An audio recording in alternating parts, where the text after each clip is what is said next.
mis hermanos y mis hermanas, Dios les bendiga, la Virgen María les guarde siempre. Bienvenidos a mi programa La Buena Nueva con su servidor el Padre Bernardo Moncada. Hoy es martes 2 de julio, y yo los invito a que escuchemos La Buena Nueva.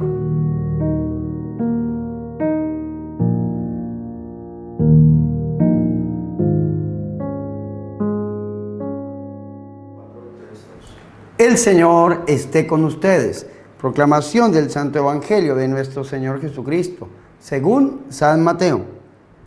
En aquel tiempo Jesús subió a una barca junto con sus discípulos.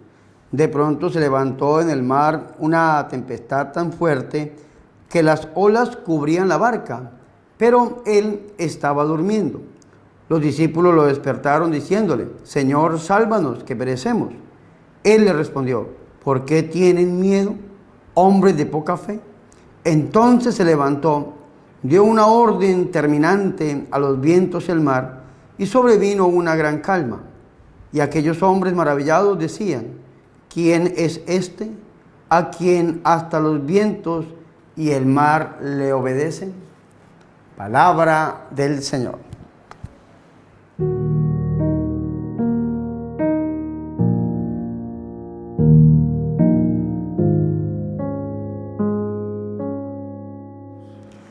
Mis hermanos y mis hermanas, qué alegría es para nosotros escuchar la buena nueva, la palabra de Dios, el Santo Evangelio, para hoy martes, mes de julio. Julio es el mes en que la Iglesia Católica medita en la sangre de Cristo. Hermanos, qué alegría poder volver a estar con ustedes a través de este programa. Por causas técnicas, hermanos, y personales, no había podido estar con ustedes desde el 19 del mes pasado, pero confiamos en Dios de que podamos ya remediar todas las fallas técnicas y podamos seguir evangelizando a través de la predicación de la palabra. Muchas personas, hermanos, me han escrito: Padre, ¿qué pasó con el Santo Evangelio del día, Padre?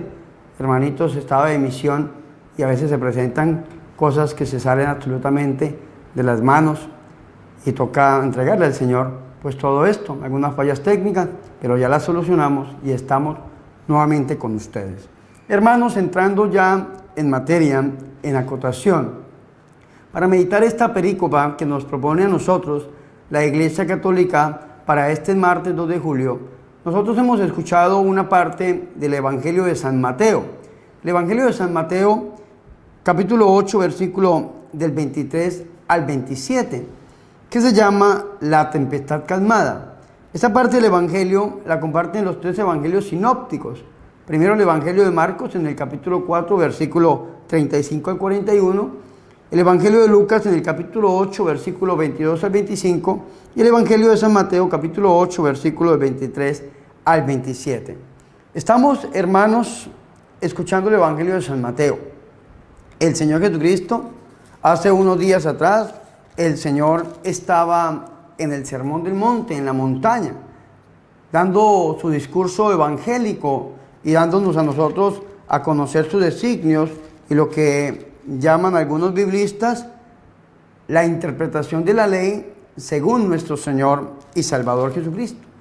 El Señor baja de este monte, de esta montaña, e inicia lo que llaman el Evangelio de San Mateo, el tercer libro, la predicación del reino de los cielos, la sección narrativa. Y en este capítulo 8 encontramos nosotros 10 milagros obrados por nuestro Señor y Salvador Jesucristo. Cuando el Señor baja del monte, el primer milagro que obra es a través de un leproso, un hombre que estaba cubierto de lepra, se acerca al Señor. El segundo milagro que el Señor obra es la curación del criado de un centurión romano. El tercer milagro que el Señor obra es la curación de la suegra de Pedro. El cuarto milagro son numerosas curaciones. Cuando le llevan al atardecer muchos endemoniados, el Señor los expulsa y sana a los enfermos y le da el cumplimiento del Evangelio de San Mateo a la profecía de Isaías en el capítulo 53, versículo 15, y a Primera de Pedro, capítulo 2, versículo 24, donde dice: Él tomó nuestras debilidades y cargó con nuestras dolencias. Por sus llagas hemos sido sanados y por su sangre hemos sido liberados. El quinto milagro es el que nosotros vamos a meditar en un momento, la tempestad calmada. El milagro número 6, los 2 endemoniados gadarenos. El milagro número 7, la curación de un paralítico.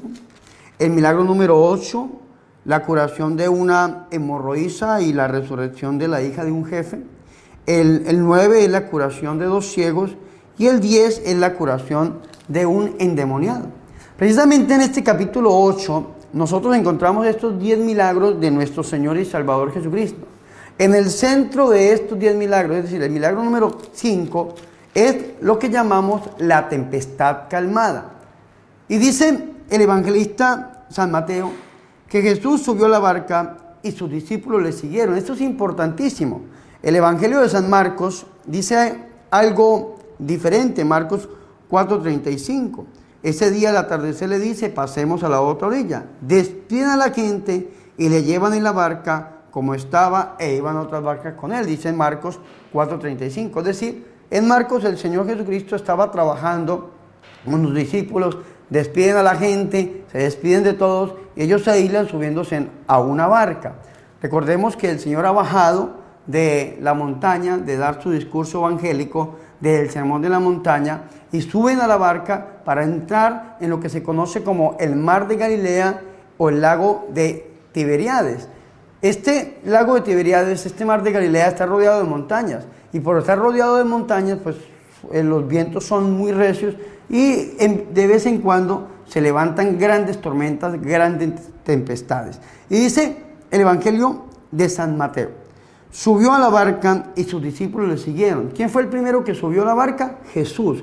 Y esto lo vamos a conectar con el versículo 27 dentro de un momento. Jesús sube a la barca y le siguen los discípulos. Es decir, si yo quiero ser discípulo de Jesús, tengo que seguirlo. ¿Y en dónde tengo que seguir al Señor? En la barca. ¿Y qué es la barca? La barca es una tipología, una muestra, una figura de la Santa Iglesia Católica. El Señor siempre sube a la barca, los discípulos le predican. La barca de Pedro es la Iglesia Católica. En este caso el Señor va a la barca primero y los discípulos le siguen. Para usted ser seguidor del Señor, tiene que seguirlo en la barca, que es la Iglesia Católica. Ahora, qué interesante esto. Pero el primero que toma la decisión de subir a la barca es nuestro Señor y Salvador Jesucristo. Jesús sube a la barca y sus discípulos le siguieron. De pronto se levantó en el mar una tempestad tan grande que la barca quedaba tapada por las olas, pero él estaba dormido. Acercándose a ellos le despertaron diciendo: Señor, sálvanos que perezcamos. Esta es la segunda parte de esta perícopa, que contiene 2 versículos, el 24 y el 25. La primera parte del versículo 23, subió a la barca y sus discípulos le siguieron. Versículo 24 y 25. De pronto se levantó en el mar una tempestad tan grande que la barca quedaba tapada por las olas. Vea qué interesante esto. Vea qué interesante. El Señor se sube, según el Evangelio de San Marcos. El Señor estaba rodeado de gente, despide a la gente. Según el Evangelio de San Mateo, el Señor viene a hacer 4 milagros. Este es el quinto milagro, el centro es este, el milagro número 5. 4 milagros. El Señor viene de sanar a un leproso, el Señor viene de curar al criado de un centurión a la distancia, el Señor viene de curar a la suegra de Pedro, el Señor viene de hacer una cantidad de sanaciones y liberaciones, porque le llevaban a los endemoniados y Él los curaba con una palabra, dice el Evangelio de San Mateo. Sin embargo, antes de que suceda este quinto milagro, vienen las exigencias de la vocación apostólica. Si ustedes leen el versículo 18, dice: viéndose Jesús rodeado de la muchedumbre, mandó pasar a la otra orilla.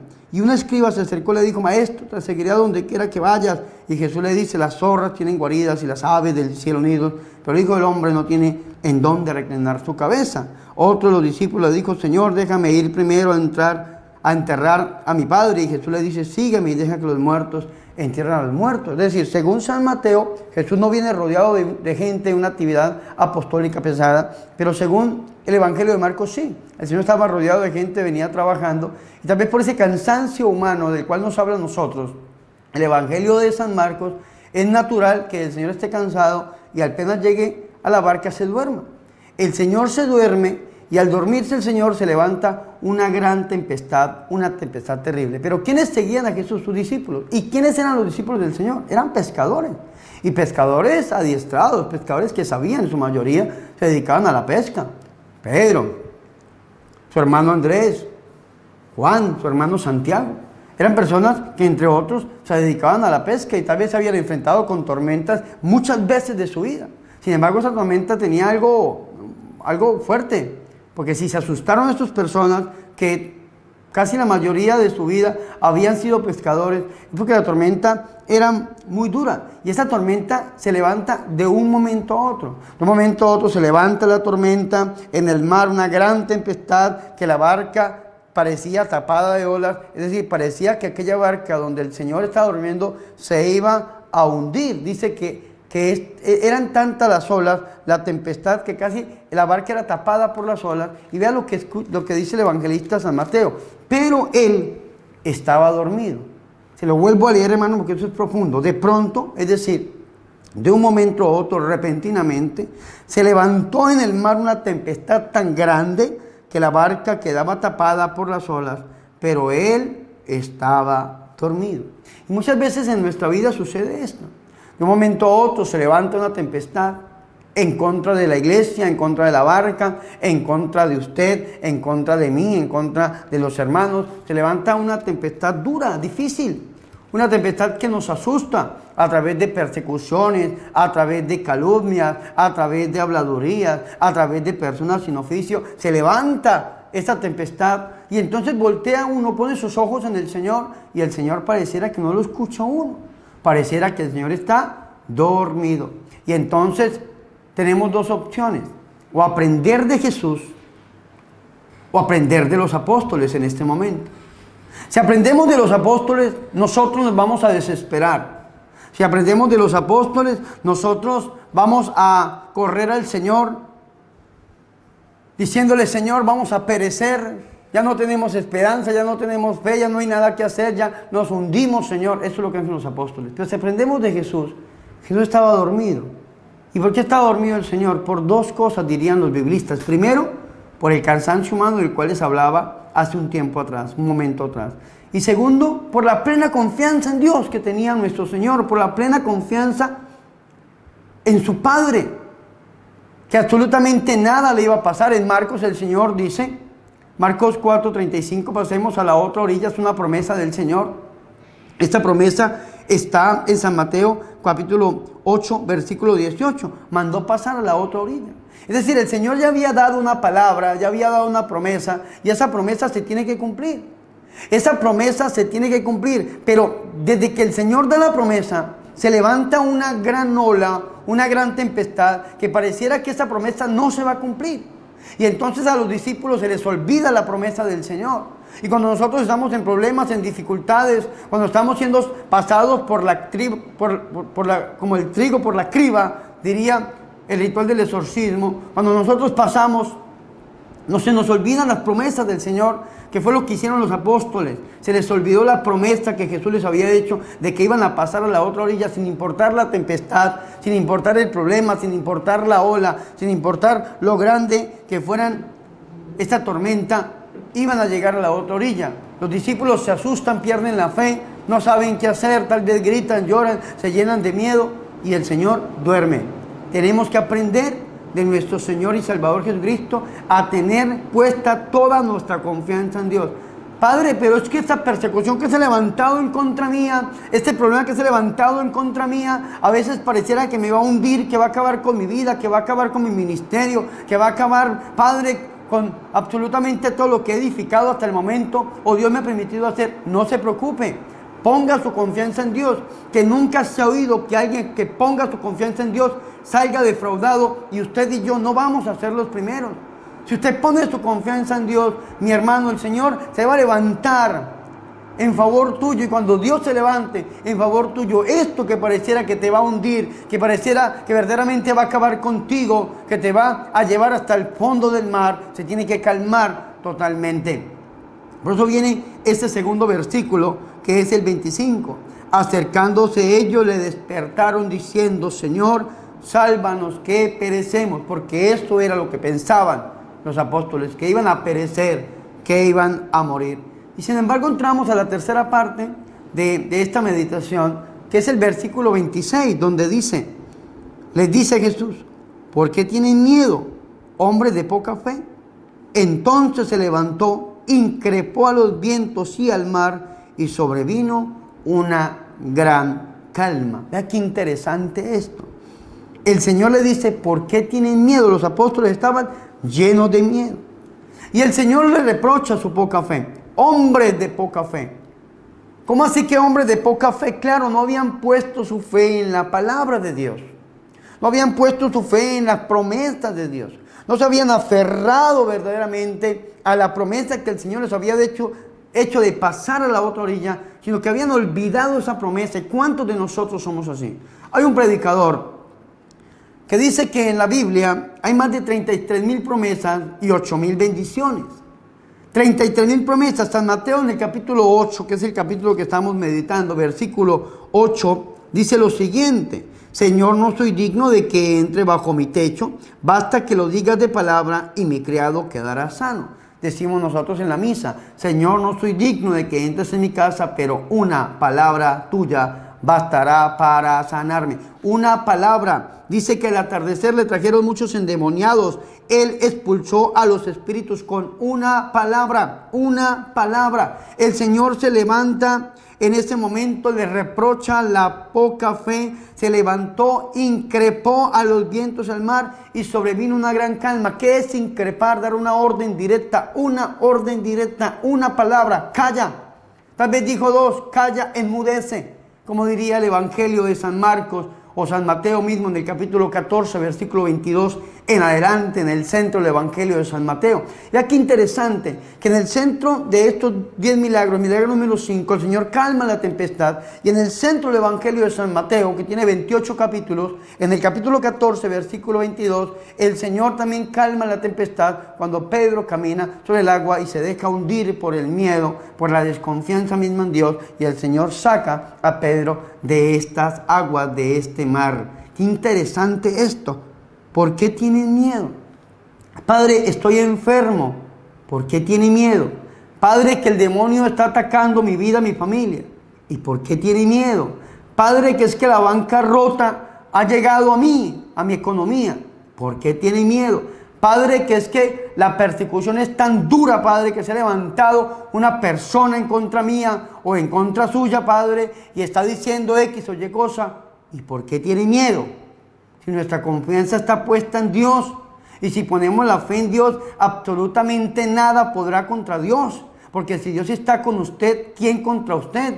O como diríamos los cursillistas de cristiandad, diríamos, Jesucristo y yo, mayoría aplastante, mayoría absoluta. Hermanos y hermanas, escúcheme muy bien. ¿Por qué tienes miedo? Padre, ¿cómo hago yo para superar este miedo? ¿Dónde está tu fe? El Señor dice, hombres de poca fe, ¿dónde está tu fe? Tal vez tenemos que responder como respondió aquel padre de San Marcos capítulo 9, cuando el Señor baja del monte Tabor, del monte de la transfiguración. Aquel hombre dijo, creo Señor, pero aumenta mi poca fe. Hoy debemos decirle esto mismo al Señor. Creo Señor, pero aumenta mi poca fe. Marcos 9:24. Creo, ayuda a mi poca fe. Si hemos caudicado, si hemos, hermanos, tal vez dudado de la obra, de la misericordia de Dios en nuestra vida, si hemos olvidado las promesas de Dios, hermanos, hoy debemos pedirle al Señor, como se lo pidió este hombre. Creo, Señor, pero ayuda a mi poca fe. Creo, Señor, pero aumenta mi poca fe. Hombre de poca fe, sí, Señor, tengo poca fe, necesito de ti, Señor, aumenta mi fe, mi confianza en ti, de que sabiendo de que si yo estoy contigo, nadie va a poder en contra mía. Esto es lo que le debemos pedir nosotros al Señor. Hombre de poca fe, dice el Señor, y lo hace en signo de pregunta. ¿Por qué tienen miedo, hombres de poca fe? El Señor Jesucristo estaba aterrado, admirado de la poca fe de estos hombres que lo estaban acompañando, que no creían verdaderamente en Él, que no lo conocían. Y lo vamos a ver en el versículo 27. No conocen a Jesús de Nazaret. Están en un conocimiento pero todavía no tienen su fe, su confianza puesta en Jesús de Nazaret. Y cuando tú no tienes tu fe, tu confianza puesta en Jesús de Nazaret, cualquier ola, cualquier viento te arrastra y te hunde, mi hermano. Pero cuando tú tienes tu fe puesta en Jesús de Nazaret, absolutamente nada, mi hermano, te puede hundir. Absolutamente nada. Se levantarán, hermanos, tormentas, se levantarán olas en contra tuya. El mismo infierno se abrirá en tu contra. Sin embargo, las puertas del infierno no pueden prevalecer contra la Iglesia Católica, que eres tú y que soy yo. Absolutamente nadie, mi hermano. Tenemos que aprender a poner nuestra fe en Dios. Y de rodillas deberíamos caer en este momento, levantando nuestras manos y diciéndole al Señor: creo en ti, Señor, pero aumenta mi poca fe. Aumenta, ayuda a mi poca fe, aliéntala, Señor. Como tú dices en San Marcos, bendito Dios, en el capítulo 11, versículo 22, dice el Señor y Salvador Jesucristo: tengan fe en Dios. Y yo les aseguro que quien diga a este monte, quítate y arrójate al mar, y no vacile en su corazón, sino que crea que va a suceder lo que dice, lo obtendrá. Por eso les digo que todo cuanto pidan en oración, crean que ya lo han recibido y lo obtendrán, dice nuestro Señor y Salvador Jesucristo. Esto es fe, es creer verdaderamente. Hebreos 11:1 es una seguridad de tener lo que se espera, una certeza de lo que no se ve, pero esa seguridad tiene que estar puesta en Dios. San Marcos 11:22, tengan fe en Dios.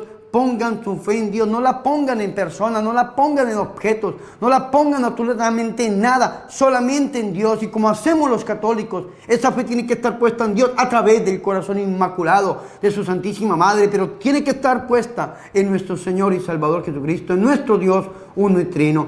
Pongan su fe en Dios. ¿Dónde está nuestra fe? ¿Cómo está nuestra fe? Preguntémonos, indaguemos, escudriñemos en este momento dónde está puesta nuestra fe. Tal vez su fe está puesta en ese billete de $1 o $2 que tiene rezado en su billetera para que le vaya bien. Tal vez su fe está puesta en ese amuleto que le dio este brujo o esta bruja, diciéndole que si lo carga con fe va a estar protegido. Tal vez esa fe está puesta en un culto debido, en culto a la muerte, como hacen algunas personas. ¿Dónde está puesta esta fe? Tal vez esta fe está puesta en tu esposa o en tu esposo. Tal vez esta fe está puesta en tus hijos, en tus hijas. Tal vez esta está puesta en el gobierno. Tal vez esta fe está puesta en alguna institución. ¿En dónde está puesta tu fe? Pon tu fe en Dios. Y yo te aseguro que lo que tú pidas, lo que tú anheles, Dios te lo va a dar. Yo te aseguro que te levantarán contra ti. Yo te aseguro que se irán en contra tuya, pero como dice el Salmo 91, caerán 1000 a tu derecha, 10,000 a tu izquierda, pero a ti no llegarán. Porque si Dios está contigo, te lo repito, nadie, absolutamente nadie puede en contra tuya. Pon tu fe en Dios.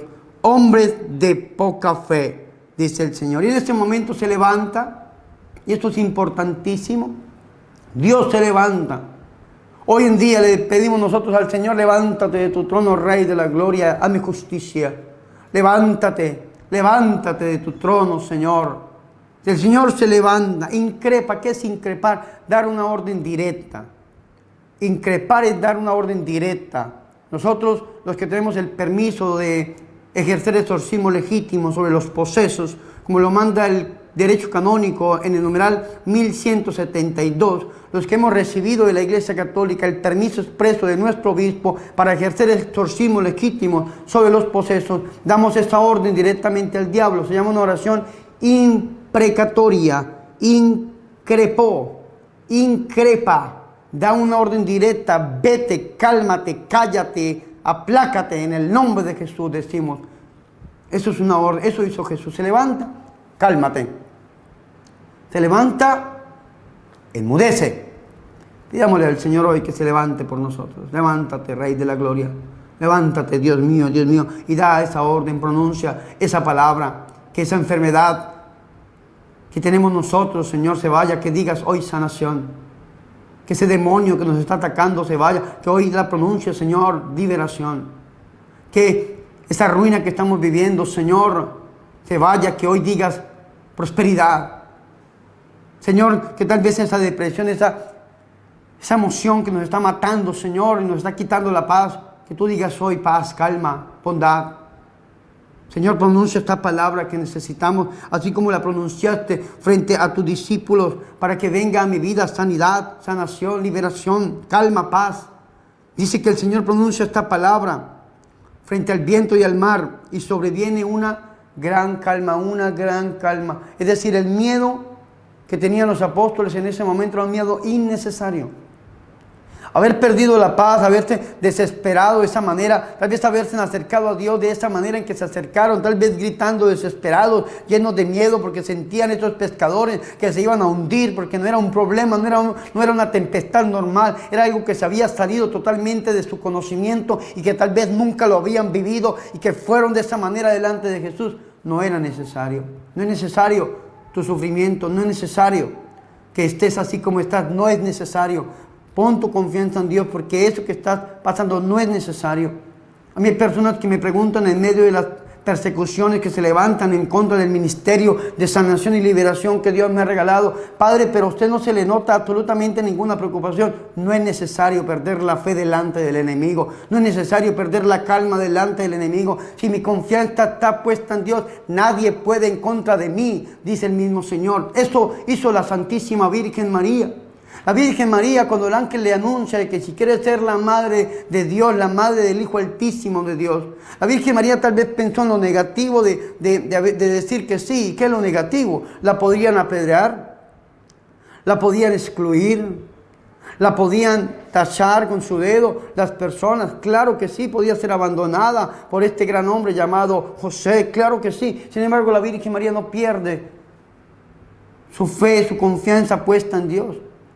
Porque si Dios le estaba prometiendo a ella que se iba a ser la madre de Dios, si la mataban, ella tenía la seguridad de que Dios la iba a levantar, la iba a resucitar. Algunos dirán, Padre, pero ¿por qué esta palabra tan fuerte? Claro que sí, esto hizo Abraham, Génesis 22. Abraham, dice Hebreos capítulo 11, cuando habla de Abraham, que la fe de Abraham estaba tan puesta en Dios, que si Dios le estaba pidiendo a su hijo, él sabía que Dios se lo iba a resucitar, porque a través de ese hijo Dios le había prometido que una gran descendencia. Claro que sí. No es necesario que pierdas tu fe, no es necesario que pierdas tu calma, no es necesario que vayas delante de Dios gritándole, no es necesario que vayas delante de Dios exigiéndole, no es necesario que juzgues a Dios por la situación que estás viviendo, por la que estás pasando. No es necesario que aprendas a confiar en Él, y para confiar en Él tenemos que conocerlo. Por eso la cuarta parte y el final de esta perícopa, que es el versículo 27, y aquellos hombres maravillados decían, ¿quién es este que hasta los vientos y el mar le obedecen? Y esa pregunta tiene que calar en nuestro corazón. ¿Quién es este? ¿Conocemos a Jesús? Los primeros cristianos, el Evangelio de San Mateo está escrito sobre el año 80 después de Cristo. Y en esta pregunta encontramos la pregunta de la iglesia primitiva. ¿Y quién es este? ¿Quién es Jesús? El mismo Jesús le pregunta a sus apóstoles en San Mateo mismo, en el capítulo 16, versículo 16 en adelante. ¿Quién dice la gente que soy yo? Y ahora, ¿quién dicen ustedes que soy yo? ¿Quién es Jesús para ti? Ellos se preguntaban esto. ¿Y quién es este que hasta los vientos y el mar le obedecen? Estaban en un conocimiento de Jesús. No conocían plenamente a Jesús. Hasta ahora lo estaban conociendo. Hasta ahora iban siguiendo al Maestro. Subió a la barca y sus discípulos le seguían. En ese seguimiento iban descubriendo verdaderamente quién es Jesús. E iban poniendo su fe plena, como la vemos nosotros en los Hechos de los Apóstoles. Unos apóstoles después del bautismo del Espíritu Santo, maduros en Dios. Sin miedos, sin encierros, sin perder la paz, con las mismas persecuciones, con las mismas enfermedades, con los mismos problemas, azotes, hambres. Lean ustedes las pruebas del apóstol que nos dice a nosotros el apóstol San Pablo en 2 de Corintios capítulo 6. Léanse, mis hermanos, las pruebas del apóstol. Van a encontrar azotes, persecuciones, calumnias, hambres. Van a encontrar, hermanos, amenazas de muerte. Van a encontrar unos problemas terribles. Pero van a encontrar que la confianza y la paz siempre estaba puesta en Dios, porque conocieron verdaderamente quién es Jesús. Ahora, ¿quién es Jesús para usted? ¿Quién es Jesús para usted? Esa pregunta es la pregunta que, según los biblistas, dio pie. A través de esa pregunta nace la cristología, que llama la Iglesia Católica, que es la parte de la teología que estudia directamente a Jesús de Nazaret. la cristología, el tratado de la teología que estudia, que habla acerca de nuestro Señor, que nos muestra quién es Jesús. Pon tu confianza en Dios, aprende a tener la relación con Él, aprende a tener una intimidad con el Señor, conócelo. Pero ¿cómo hago yo para conocer a Jesús? Se los he dicho muchas ocasiones, para conocer a Jesús tengo que leerlo, tengo que orarle, tengo que escucharlo, tengo que tener una cercanía con Dios. Y entre más lo conozco, entre más me relaciono con Él, más voy a crecer mi fe en Él. Y no solamente tengo que leerlo, tengo que alimentarme de Él. ¿Y en dónde me puedo alimentar de Él? En la Eucaristía encontramos el cuerpo, la sangre, el alma y la divinidad de nuestro buen Dios y Salvador Jesucristo, para poder conocerlo y llegar a amarlo. Porque dice la Dei Verbum del Concilio Vaticano II, número 25, parafraseando, repitiendo las palabras de San Jerónimo: el que desconoce las Escrituras desconoce a Jesucristo, y nadie puede llegar a amar aquello que no conoce. Tenemos que amar a Jesús, conocer a Jesús, alimentarnos de Jesús para estar unidos a Él. Se lo repito y con esto termino: si yo estoy unido con Dios, si Dios está conmigo, nadie va a poder en contra mía. Pero eso tengo que hacerlo a través del corazón de aquella que lo conoció perfectamente. Una unión filial, la Santísima y la Purísima Virgen María, aquella que dijo sí a Dios y vino el Verbo de Dios, el Hijo del Altísimo, se hizo carne en su vientre santo, aquella que lo vio nacer, que lo educó y que lo acompañó durante todo su ministerio. Aquella misma que estaba en aquel establo, en aquel pesebre ahí en Belén, fue esta misma que estuvo junto a la cruz en Jerusalén. Aquella misma que estuvo junto a la cruz en Jerusalén fue la misma que estuvo en Pentecostés el día de los Hechos de los Apóstoles. Y esta misma que estuvo en Pentecostés el día de los Hechos es esta misma que está con nosotros hoy, rogando, intercediendo, acompañándonos y mostrándonos cómo llegar a amar a su Hijo, nuestro Señor y Salvador Jesucristo. Pidámosle a ella que lo podamos conocer y que nuestra confianza esté puesta en Dios a través de su santo e inmaculado corazón. Amén.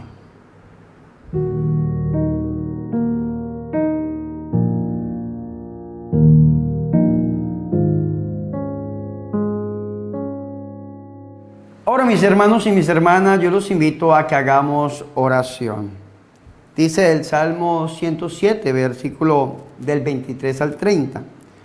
Hubo navegantes que se dieron a la mar, comerciando por las aguas del océano, contemplaron las obras del Señor, sus maravillas en el mar profundo. Pero a una orden suya vino el vendaval, que levantaba inmensas olas, subían hasta el cielo, bajaban al abismo. El peligro les hacía perder el ánimo, rodaban vacilantes cual borrachos. De nada les valía su pericia, pero en su aflicción clamaron al Señor y los salvó de sus angustias. Calmó el furor del vendaval y las olas se callaron. Los llenó de bonanza y de alegría, y Dios los guió hasta el ansiado puerto. Amén. Oremos. Padre de bondad, que por la gracia de la adopción que nos has hecho como hijos de la luz, concédenos vivir fuera de las tinieblas del error y permanecer siempre en el esplendor de la verdad. Te lo pedimos por nuestro Señor Jesucristo y a través del corazón inmaculado de la Santísima y de la Purísima Virgen María. Amén.